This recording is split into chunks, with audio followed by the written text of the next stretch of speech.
اعوذ باللہ من الشیطان الرجیم بسم اللہ الرحمن الرحیم اللہم صلی علی سیدنا و مولانا محمد وعلی آل سیدنا و مولانا محمد وبارک وسلم ثم صلی علیہ۔ واجب الاحترام معزز سامعین، آج سے ہم اسلامی معلومات پر مبنی ایک پروگرام آپ کی خدمت میں پیش کر رہے ہیں، جس میں قرآن مقدس اور احادیث نبوی صلی اللہ تعالی علیہ وآلہ وسلم کی روشنی میں دینی معلومات آپ تک پہنچائیں گے۔ سب سے پہلے آج کا جو موضوع ہے وہ تخلیق کائنات ہے۔ ویسے تو اللہ رب العزت ہر چیز کے خالق ہیں، اور ایسے خالق ہیں کہ ان جیسا اور کوئی خالق نہیں، اور ہر چیز کے مالک بھی اللہ رب العزت ہیں، اور ایسے مالک ہیں کہ ان جیسا اور کوئی مالک نہیں۔ اللہ رب العزت تنہا اس پوری کائنات کے خالق ہیں، اور خالق بھی ایسے کہ بغیر نقشے کے اور بغیر کسی مٹیریل کے اللہ رب العزت نے زمین و آسمان کو نقشے عطا فرما دیے۔ انسان کی تخلیق تو ایسے ہوتی ہے کہ اگر کوئی چیز بنانا چاہتا ہے تو اس کے لیے پہلے مٹیریل کا بندوبست کرتا ہے، پھر نقشے کا بندوبست ہوتا ہے، پھر اس میں کمی اور بیشی بھی ہو جاتی ہے۔ لیکن اللہ رب العزت کی جو تخلیق ہے اس میں کمی اور بیشی کا تصور نہیں ہے۔ ہر چیز اللہ رب العزت نے جیسے چاہا ایسا ہی اس کو تخلیق فرما دیا۔ اب اللہ رب العزت کی طرز تخلیق جو ہے اس کو دیکھیں کہ کائنات کا مادہ جو ہے وہ دھوئیں کی شکل میں پھیلا ہوا تھا۔ اللہ رب العزت نے چاہا کہ اسے وہ شکل دے دے جو اب موجودہ کائنات کی ہے۔ اس غرض کے لیے اسے کسی انسان کاریگر کی طرح بیٹھ کر زمین، چاند اور سورج اور دوسرے تارے سیارے وغیرہ گھڑنے نہیں پڑے، بلکہ اس نے کائنات کے اس نقشے کو جو اس کے ذہن میں تھا بس یہ حکم دے دیا کہ وجود میں آ جائے، یعنی دھوئیں کی طرح پھیلا ہوا مواد ان کہکشاؤں اور تاروں اور سیاروں کی شکل میں ڈھل جائے جنہیں اللہ رب العزت پیدا کرنے چاہتے تھے۔ اس مواد میں یہ طاقت نہیں تھی کہ وہ اللہ کے حکم کی مزاحمت کرتا۔ اللہ رب العزت نے اسے کائنات کی صورت میں ڈھالنے کے لیے کوئی محنت اور کوشش نہیں کی، بس حکم ہوا اور ادھر مواد سکڑ اور سمٹ کر فرما برداروں کی طرح اپنے مالک کے نقشے پر ڈھلتا چلا گیا، یہاں تک کہ 48 گھنٹوں کے اندر ہی ساری کی ساری زمین اور پوری کی پوری کائنات جو ہے وہ معرض وجود میں آ گئی۔ دراصل اللہ رب العزت نے 6 دنوں کے اندر زمین و آسمان کو پیدا فرمایا۔ قرآن مقدس نے بارہا مقامات پر بڑی تفصیل کے ساتھ اس چیز کو بیان فرمایا ہے، اور وہ اللہ رب العزت کی صفت خالق جو ہے اس کا اظہار مقصد ہے کہ اے انسان، تمہیں پیدا کرنے والی اللہ کی ذات ہے، تو تمہیں چاہیے کہ اس اللہ کے بن کر رہو جس نے تمہیں پیدا کیا ہے، اور صرف تمہیں ہی نہیں بلکہ فرمایا کہ زمین و آسمان کو بھی تو اللہ رب العزت نے نقشے دیے ہیں، تو اے انسان تیرا یہ حق بنتا ہے کہ اس خالق کو پہچان اور اسی کا ہو کر رہے، جو اس نے حکم دیا ہے اس کی تابع داری کرو۔ فرمایا کہ امن خلق السماوات والارض، وہ ذات جس نے زمین و آسمان کو تخلیق فرمایا ہے۔ آگے جا کر پھر فرمایا کہ اِلٰہ مع اللہ، کیا اللہ کے علاوہ کوئی اور معبود ہے،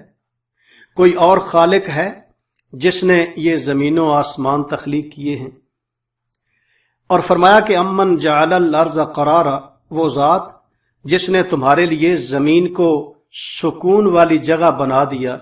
تو فرمایا کہ اِلٰہ مع اللہ، آگے فرمایا کہ اللہ کے علاوہ کوئی اور معبود ہو سکتا ہے؟ فرمایا وَالسَّمَاءَ بَنَيْنَاهَا بِأَيْدٍ وَإِنَّا لَمُوسِعُونَ کہ ہم نے زمین کو اپنے دست قدرت سے، آسمانوں کو اپنے دست قدرت سے پیدا کیا ہے اور ہم انہیں وسعت دینے والے ہیں۔ اور اسی طرح فرمایا کہ وَالْأَرْضَ فَرَشْنَاهَا زمین کو ہم نے بچھونا بنا دیا، فَنِعْمَ الْمَاهِدُونَ تو ہم بہترین بچھونے والے ہیں۔ یہ اللہ رب العزت ہی خالق اور مالک ہیں، اور فرمایا کہ یہ سب کام جو اللہ رب العزت نے تخلیق فرمائے ہیں، یہ نہیں کہ کوئی تھکاوٹ کا احساس ہوا۔ فرمایا دوسری جگہ قرآن مقدس میں کہ وَمَا مَسَّنَا مِن لُغُوبٍ ہم نے زمین و آسمان کو 6 دنوں کے اندر جو پیدا فرمایا تو اس میں کوئی تھکاوٹ کا احساس نہیں تھا۔ جیسے فرمایا کہ لَا تَأْخُذُهُ سِنَةٌ وَلَا نَوْمٌ اللہ کی ذات کو نہ تو نیند آتی ہے اور نہ ہی اونگ، اس لیے کہ وہ بھی تھکاوٹ کا احساس ہے، نیند آنا اور اونگنا بھی، تو اللہ رب العزت ان چیزوں سے پاک ہیں۔ اور فرمایا کہ کوئی تھکاوٹ نہیں ہوئی زمین و آسمان کو بنانے میں اللہ رب العزت کو۔ اب جو قرآن پاک نے سورہ حامیم سجدہ کے اندر یہ ارشاد فرمایا کہ قُلْ أَإِنَّكُمْ لَتَكْفُرُونَ بِالَّذِي خَلَقَ الْأَرْضَ فِي يَوْمَيْنِ وَتَجْعَلُونَ لَهُ أَنْدَادًا کہ کیا تم اے مشرکین مکہ اس ذات کا انکار کرتے ہو جس نے زمین کو 2 دنوں کے اندر تخلیق فرمایا اور دوسروں کو معبود سمجھتے ہو؟ یعنی لات، منات، عزا اور حبل کے پجاری جو ہیں ان کو یہ بتانا مقصود تھا کہ خالق تو زمین و آسمانوں کی اللہ کی ذات ہے، تو تم کیوں ہاتھوں سے تراشے ہوئے بت جو تمہارے ہیں ان کے سامنے سجدہ ریز ہو؟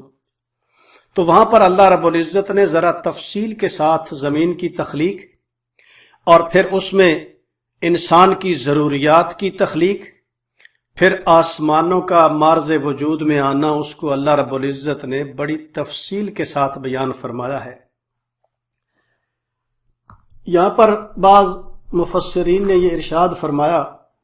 کہ گویا زمین پہلے تخلیق ہوئی یا آسمان پہلے تخلیق ہوا، تو مختصر طور پر ایسے تاریخی روایات کے اندر آتا ہے کہ جہاں پر بیت اللہ شریف موجود ہے، یہ زمین جو ہے پانی کے نقشے پر سب سے پہلے اللہ رب العزت نے اسے خشکی سے ہمکنار کیا، اسے خشکی عطا فرمائی۔ جیسے قرآن نے فرمایا کہ وَكَانَ عَرْشُهُ عَلَى الْمَاءِ زمین و آسمان کی پیدائش سے پہلے اللہ رب العزت کا عرش جو ہے وہ پانی پر تیرتا تھا، تو گویا پانی پہلے سے موجود تھا، اللہ رب العزت کا عرش پہلے سے موجود تھا۔ تو پھر جب اللہ رب العزت نے چاہا، جیسے ارشاد فرمایا کہ ایک مخفی خزانے کی طرح تھا اللہ رب العزت، اور اسے جب اظہار کا مقصد بنایا تو پھر تخلیق کو اللہ رب العزت نے وجود عطا فرمایا، اور پھر اپنی ربوبیت جو ہے اپنی الوہیت جو ہے پوری زمین و آسمان کے اندر جاری اور ساری فرما دی۔ اور اسی طرح جو بیت اللہ کے اوپر بیت المعمور والی جگہ ہے آسمانوں کی، اسے پہلے تخلیق فرمایا، پھر اسی زمین کو وسعت عطا فرما دی، اور اسی طرح آسمانوں کے اندر جو جگہ خشک کی گئی تھی اسے آسمانوں کی شکل عطا فرما دی گئی پھیلا کر۔ بعض روایات میں ایسے ارشاد ہے کہ یہود مدینہ نے حضور فخر دو عالم صلی اللہ تعالی علیہ وسلم کے پاس حاضر خدمت ہوئے اور آسمانوں اور زمینوں کی تخلیق کے متعلق سوال کیا، تو نبی صلی اللہ تعالی علیہ وآلہ وسلم نے ارشاد فرمایا کہ اللہ تعالیٰ نے زمین کو تو اتوار کے دن اور پیر کے دن پیدا فرمایا، اور پہاڑ اور اس میں جو کچھ معدنیات وغیرہ ہیں ان کو منگل کے روز، اور درخت اور پانی اور چشمے اور شہر اور عمارتیں اور ویران میدان جو ہیں یہ بدھ کے دن پیدا فرمائے، تو کل 4 دن ہو گئے۔ اور پھر اس کے بعد اللہ رب العزت نے جمعرات اور جمعے کے روز آسمانوں اور اس میں جتنی تخلیقات ہیں ان کو وجود عطا فرمایا۔ لیکن اس احادیث نبوی یا اس جیسی دیگر جتنی بھی احادیث ہیں جو تخلیق کے متعلق ہیں، اس کا خلاصہ یہ ہے کہ تخلیق ارض و سما کے اوقات اور دن اور ان کی ترتیب جن روایات کے اندر آئی ہیں، ان میں کوئی بھی روایت ایسی نہیں ہے جس کو قرآن کی طرح قطعی اور یقینی کہا جا سکے، بلکہ زیادہ احتمال یہ ہے کہ یہ اسرائیلی روایات ہیں، مرفوع احادیث نہیں ہے، جیسا کہ ابن کثیر نے مسلم شریف اور نسائی شریف کی حدیث کے متعلق اس کی تصریح فرما دی ہے۔ اس لیے آیات قرآنی کو ہی اصل مقصود قرار دے کر متعین کرنا چاہیے، اور آیات قرآنی کو جمع کرنے سے ایک بات تو قطعی معلوم ہوتی ہے کہ آسمان اور زمین اور ان کے اندر کی تمام چیزیں صرف 6 دنوں کے اندر پیدا ہوئی ہیں۔ دوسری بات، سورہ حامیم سجدہ کی آیت سے یہ معلوم ہوتی ہے کہ زمین اور اس کے پہاڑ اور درخت وغیرہ کی تخلیق میں پورے 4 دن لگے۔ تیسری بات یہ معلوم ہوئی کہ آسمانوں کی تخلیق میں 2 دن صرف ہوئے، جس میں پورے 2 دن ہونے کی تصریح بھی نہیں ہے، بلکہ کچھ اشارہ ایسے ملتا ہے کہ یہ 2 دن پورے خرچ نہیں ہوئے، آخری دن جمعے کا کچھ حصہ بچ گیا تھا۔ ان آیات سے ظاہر ہے کہ یہ معلوم ہوتا ہے کہ 6 دن میں پہلے 4 دن زمین پر، باقی 2 دن آسمانوں کی تخلیق میں صرف ہوئے، اور زمین کی تخلیق آسمانوں سے پہلے ہوئی۔ اور سورہ نازعات کی آیت میں جو زمین کے پھیلانے اور مکمل کرنے کی سرات تخلیق آسمان کے بعد ہے، اس لیے وہ صورت کچھ بعید نہیں جو اوپر بیان کی گئی ہے کہ زمین کی تخلیق اللہ رب العزت نے 2 حصوں میں کی۔ پہلے 2 دن زمین اور اس کے اوپر پہاڑوں وغیرہ کے مادہ کو تیار کر دیا، اس کے بعد 2 دن میں 7 آسمان بنائے، اور اس کے بعد 2 دن میں زمین کا پھیلاؤ اور اس کے اندر جو کچھ پہاڑ، درخت، نہریں، چشمے وغیرہ بنائے گئے، ان کی تکمیل ہوئی۔ اس طرح تخلیق زمین کے 4 دن متصل نہیں رہے، بلکہ جو ترتیب بیان کی گئی ہے، پہلے 2 دن مادہ تیار ہوا اور اس کے بعد آسمانوں کو بنا کر 2 دن کے اندر باقی جتنی ضروریات کی چیزیں تھیں وہ زمین کے اندر اللہ رب العزت نے تخلیق فرما دی۔ پھر اس کے اندر ارشاد فرمایا کہ وَقَدَّرَ فِيهَا أَقْوَاتَهَا، اللہ رب العزت نے زمین کے اندر وہ سب کچھ رکھ دیا جو اللہ رب العزت چاہتے تھے کہ قیامت تک آنے والے انسان جو ہیں ان کی ضروریات پوری ہو سکیں۔ گویا زمین کو اللہ رب العزت نے اس پر بسنے والے انسانوں اور جانوروں کی تمام ضروریات غذا، ان کا مسکن اور لباس وغیرہ کا ایک ایسا عظیم الشان گودام بنا دیا ہے جس میں قیامت تک آنے اور بسنے والے اربوں اور کھربوں انسان اور لاتعداد جانوروں کی سب ضروریات رکھ دی ہیں۔ وہ زمین کے پیٹ میں بڑھتی اور حسب ضرورت قیامت تک نکلتی رہیں گی۔ انسان کا کام صرف یہ رہ گیا ہے کہ اپنی ضروریات کو زمین سے نکال کر اپنی ضرورت کے مطابق اسے استعمال کرے۔ اس کے بعد آیات کے آخر میں فرمایا فَقَالَ لَهَا وَلِلْأَرْضِ ائْتِيَا طَوْعًا أَوْ كَرْهًا قَالَتَا أَتَيْنَا طَاعِعِينَ۔ پھر آسمانوں اور زمین کو اللہ رب العزت نے یہ حکم ارشاد فرما دیا کہ اطاعت اور فرما برداری کا جذبہ جو ہے اس کا اظہار کیا جائے۔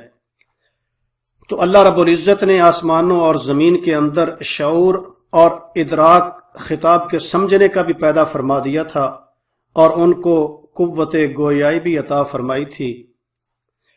تفسیر بحر محیط میں اس کو نقل کر کے فرمایا گیا کہ یہی سب سے احسن اور بہتر ہے۔ ابن کثیر رحمۃ اللہ علیہ نے اس کو نقل کرنے کے بعد یہ قول بھی نقل کیا ہے کہ زمین کی طرف سے یہ جواب اس حصے میں سے زمین نے دیا جس کے اوپر بیت اللہ ہے، اور اسی طرح آسمانوں کے اس حصے نے یہ جواب دیا تھا کہ ہم اطاعت گزار ہیں جس پر بیت المعمور ہے۔ زمین کے اندر جو اللہ رب العزت نے اتنے بڑے خزانے انسان کی تخلیق کے رکھے ہیں، تو اس میں ایک حدیث مبارک میں اس طرف اشارہ ملتا ہے کہ جب انسان کا رزق ختم ہوتا ہے جو اللہ رب العزت نے زمین کے اندر اس کا حصہ رکھا ہے، تو اس وقت انسان کی موت واقع ہوتی ہے۔ حدیث کے اندر مذکور ہے کہ جب آدمی فوت ہوتا ہے تو اہل خانہ جو ہیں وہ اس پر آہوزاری کرتے ہیں، روتے ہیں، تو فرشتے کھڑے ہو کر فرماتے ہیں کہ ہم نے کوئی زیادتی نہیں کی، ہم نے مشرق سے لے کر مغرب اور شمال سے جنوب تک دیکھ لیا ہے، اس کے رزق کا ایک لقمہ بھی باقی نہیں رہا، اس لیے ہم دوبارہ بھی آئیں گے، یعنی تم بھی تیار رہو کہ جب تمہارا بھی رزق ختم ہو جائے تو وہ اس وقت تم بھی اس دنیا سے اٹھا لیے جاؤ گے۔ تو گویا زمین کو اللہ رب العزت نے انسانوں کے رزق کا خزانہ اور آسمانوں کو چھت قرار دیا ہے۔ تو یہ آج کی معلومات اصل میں اللہ رب العزت یہ چاہتے ہیں کہ جہاں اپنی الوہیت کا ذکر فرمانا ہو وہاں آسمانوں کو پہلے ارشاد فرما دیا کہ تخلیق کیا ہے، اور جہاں انسان پر اس اپنے انعامات کا ذکر فرمانا ہو وہاں زمین کو ارشاد فرمایا کہ پہلے پیدا کیا گیا ہے۔ تو زمین و آسمان کی تخلیق یہ اللہ رب العزت کی قدرت کی نشانیوں میں سے سب سے بڑی نشانی ہے، اور پھر اس کے اندر اللہ رب العزت نے جتنی بھی مخلوق رکھی ہے، انسان کو اللہ رب العزت نے اشرف المخلوقات پیدا فرمایا ہے، اور پھر اس پوری کائنات کو تخلیق کرنے کا مقصد اور مدعا صرف اور صرف حضور فخر دو عالم صلی اللہ تعالی علیہ وسلم کی ذات اطہر کو قرار دیا گیا،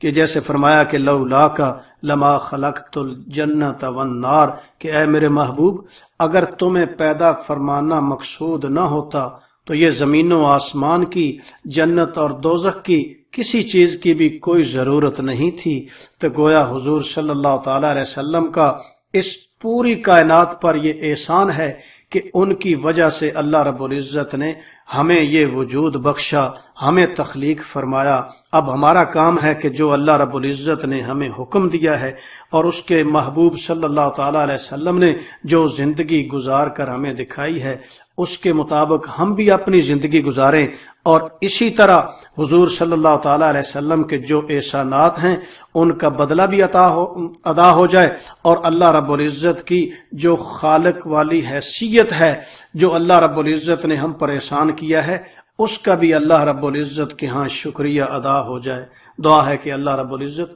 آج کی معروضات کو سمجھنے اور نیک کام کرنے کی توفیق عطا فرمائے۔